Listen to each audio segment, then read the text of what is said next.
நல்லா புரிஞ்சிடுங்க. பரிசுத்தமாக வாழ பரிசுத்தவான்கள் பூமியை சுதந்திரிப்பார்கள். பரிசுத்தவான்கள் ஒரு காலத்தில் இயேசு இந்த பூமியில் வெளிப்படும் போது ஒவ்வொரு ஏரியாவை அவங்களுக்கு கொடுப்பார், அவங்க பூமியை ஆளுவார்கள். அதனால தான் சாத்தானுக்கு கோபம்.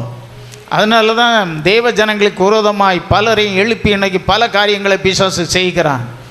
பல காரியங்கள் நடந்தாலும் வரலாறு எடுத்து பார்த்தா இயேசு சீசருடைய காலத்திலேயே பயங்கரமான பாருங்க, சபைக்கு விரோதமாகவும் அப்போஸ்தலர்களையும் கொலை செய்தார்கள், எத்தனையோ லட்சங்களை கொன்றார்கள். வரலாறுகள் எடுத்து பாருங்க.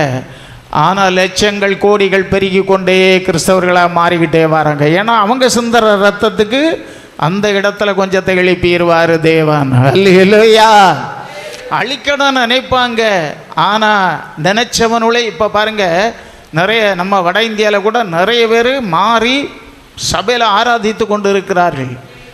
பெரிய பெரிய சபைகள் வந்திருக்கிறது. கர்த்தருடைய நாம் மகிமடைவதாக.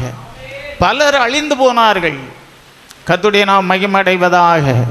அநேகர் வந்து ஆண்டவரை ஏற்றுக்கொண்டு அப்படிப்பட்டவர்கள் மனம் திரும்பி இருக்கிறார்கள், ஊழியக்காரராக மாறி இருக்காங்க. தேவனுடைய நாம மகிமடைவதாக.